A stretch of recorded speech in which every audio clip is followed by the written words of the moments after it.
With the offseason BYU had to deal with this past spring, I don't think there were many people who expected them to start off so strong. From losing their superstar quarterback during the spring to adding a true freshman quarterback in June to replace him. With that being said, Buckmeyer, straight ahead, design run, there's a bear on the loose in Provo, Buckmeyer is in, touchdown! and BYU is 7-0 for the second straight season. Last year, they stumbled in November, barely missing out on the college football playoff. Can they avoid that same mistake this year, or will history repeat itself? This is a story of BYU shocking the college football world. But before we get into this, if you enjoy college football content like this, make sure to leave a like and subscribe. Also, let me know what you think BYU's final record will be in the comment section below. Heading into the 2025 football season, there was a lot to like when it came to BYU. They returned quarterback Jake Retzlaff, who was coming off a season where he threw for 2,947 yards, 20 touchdowns and 12 interceptions, whilst rushing for 417 yards and 6 touchdowns on the ground. The Cougars were coming off a season where they started 9-0, which included wins over SMU, Kansas State, and Utah among others, rising as high as number 7 in the polls before back-to-back losses to unranked Kansas 17-13 and number 21 Arizona State 28-23, causing them not just to miss out on the college football playoffs, but also the Big 12 title game as they fell to number 19 in the polls. They would go on to beat Houston 30-18 to close out the regular season, and went on to beat number 20 Colorado in the Alamo Bowl 36-14 to finish the season 11-2. An extremely successful season, but one that left fans saying, what if? As the team entered spring practice, there was a lot of excitement around the team, but then everything would collapse. 2 months before the season, on July 11th, Retzlaff would withdraw from BYU. CBS Sports' Matt Zeinitz wrote back in July, "It's all the result of Retzlaff facing a 7-game suspension at BYU due to violations of the school's honor code. The honor code prohibits premarital sex, which Retzlaff admitted to after being accused of sexual assault in May as part of a civil suit that was dismissed June 30th. Retzlaff was forced to withdraw from school after BYU would not designate him for release." Zeinitz went on to say, "The original belief was that the Cougars would grant Retzlaff his release as a designated student athlete, which would have allowed him to enter the transfer portal. That didn't happen, however, which led to him having to withdraw from the school in order to move on to another team." Retzlaff would not actually enter the transfer portal, but would instead enroll at Tulane. During Big 12 Media Days, head coach Kalani Sitake would be asked about Retzlaff's situation, and he would say, "First of all, I love Jake Retzlaff. We love Jake Retzlaff and appreciate all that he's done for our program. I think it would be inappropriate for me to make a statement on the situation first. I think that is his right. I think it's a private matter that he could speak for himself. I'm going to give him the opportunity to do that." Transferring meant Retzlaff would not need to face any suspension by going to another school. Following his departure to Tulane, BYU's odds of winning the Big 12 title dropped from 7-1 down to 19-1. The Cougars were now without their starting quarterback, the most important offensive position in football. Instead of relying on an experienced quarterback, they would turn to a highly inexperienced quarterback in Bear Bachmeier. The Cougars coaching staff began recruiting Bachmeier going back to May of 2023, and even when he committed to Stanford in early 2024, the coaching staff remained in contact with him, attempting to flip his commitment up until National Signing Day when he signed with the Cardinal. Coming out of high school, Bear was a 3-star recruit who was the 34th best quarterback in the 2025 recruiting class. Late in the recruitment, Georgia would also try to flip his commitment. Bachmeier was an early enrollee at Stanford. Just days before Stanford kicked off spring practice, head coach Troy Taylor was abruptly fired over allegations of hostile and aggressive behavior as well as a personal attack against female staff members. Bear was splitting first-team reps at the time. When Taylor was fired, Bear would choose to enter the transfer portal. BYU would immediately reach out. He would commit to BYU in May and was in line to challenge for the backup quarterback job with Retzlaff still on the roster. When Retzlaff left, he was now competing for the starting job. The two quarterbacks he was competing with against, McKay Hillstead and Trayson Bourget, had starting experience at their previous stops. They also had a full year or more to learn BYU's playbook. Instead, Bachmeier would win the starting job and became the first true freshman to start for BYU in the season opener in school history. While they would be starting an inexperienced quarterback, they returned a highly experienced head coach in Kalani Sitake, who who was 72-43 as head coach with 3 double-digit winning seasons. They returned running back L.J. Martin and were going to be relying on a defense that was first in the Big 12 in scoring at 19.6 points per game, forced turnovers with 29, and yards allowed per game at 308 and 2024. They lost 7 starters on the defense, but also returned some talent at all 3 levels. RJ Young projected them to be the 60th best team in the nation. They had an over-under win total of 6.5. Phil Steele projected them to finish 7th in the Big 12, with or without Retzlaff, as they had the second easiest schedule in the conference based on his metrics, while Sports Illustrated projected them to go 9-3 with losses to Iowa State, Texas Tech, and Cincinnati. Hard to tell if BYU was back with how their out-of-conference schedule was. BYU would open up the season with a 69-0 bludgeoning of FCS program Portland State. It was the 5th time under Satake that BYU opened up at home, and they improved their record to 4-1 and 9-1 in season openers. It was the Cougars' 20th win against an FCS program, as they had never lost to an FCS school, beating them on average 47.4 to 9.9 per game. BYU was up at half 49-0, and this game was never in question. They recorded their second most rushing yards in a game in program history with 468 yards, with 7 players recording more than 30 rushing yards and 14 players registering a carry. Bayer impressed as the 8th true freshman to start a game, finishing with 97 passing yards and 3 touchdowns, while also rushing for 32 yards and 2 touchdowns on the ground. Then they would host Stanford, as BYU set their highest attendance for a game since November 24, 2007, when they took on Utah.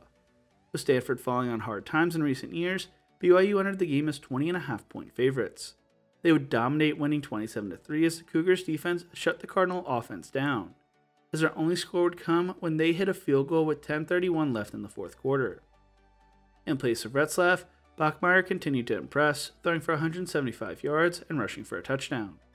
L.J. Martin also continued to impress, rushing for 110 yards on 18 carries. For the 6th straight season, BYU was 2-0 and looked to continue to impress when they traveled across the country to take on ECU. BYU entered the game as 6.5-point favorites, and they would go on to dominate. While their schedule was not the toughest in the nation, BYU would not allow a touchdown for the first 11 quarters of the season before ECU finally scored in the 4th quarter. It's an impressive feat that, to be honest, I was not expecting to talk about. It would not be until halfway through the 4th quarter when the Pirates would score a touchdown. L.J. Martin would impress again, rushing for 101 yards in his first touchdown of the season. He joined Marcus Whalen as the only BYU running back to start the season with 3 straight 100-yard rushing games. Up to that point, BYU had not really been tested by an opponent. That would not be the case when they traveled to Boulder to take on Colorado. BYU would enter the game as 6.5-point favorites against the Buffaloes, but it would be Colorado who jumped out to a 14-0 lead in the 1st quarter. Bachmeier would put the team on his back, throwing for 179 yards and 2 passing touchdowns, while also rushing for 98 yards on the ground, which was the second most by a true freshman Cougars quarterback. He continued to take care of the ball as he became the only quarterback in BYU history to record 10 touchdowns and 0 turnovers. In the 1st quarter, BYU's defense gave up 16 plays for 138 yards and 14 points. But in the 2nd quarter, the defense limited Colorado to 17 plays for 50 yards and did not allow any points. Additionally, the defense held the Buffaloes to just 103 total yards in the 2nd half, including just 19 in the 4th quarter. The Cougars would climb back to win the game 24-21, with Isaiah Glatsker recording the game-sealing interception. For the 2nd consecutive year in a row, BYU is 4-0, and the 2nd time in program history they started back-to-back seasons 4-0, with the last time occurring in 2020 and 2021. BYU also had scored in 27 consecutive quarters dating back to last season. They would then host West Virginia in their Big 12 home opener, entering as 20.5-point favorites once again this season. The Cougars racked up 516 total yards of offense, but would turn the ball over 3 times. Bachmeier would turn the ball over for the first time this season, throwing for 351 yards, a touchdown, and an interception, whilst rushing for 43 yards and a touchdown on the ground. Martin added 2 rushing touchdowns, including a 4-yard score that marked the 13th of his career. He racked up a game-high 90 total rushing yards. For the 2nd season in a row, they started 5-0 with a 38-24 win, and their defense continued to impress, allowing 3.94 yards per play, which ranked 7th nationally. While it was a great start, Satake still expected more from the team, saying in his post-game press conference, "Obviously, I'm a little frustrated about some things that we didn't do well, but I told the team winning is hard, so you have to celebrate it. I can't wait to get to work on finding ways to improve as a team. I have to do a better job as a head coach to make sure these guys play a complete 60 minutes. The guys didn't give up, and the determination is there, so we should keep building on it.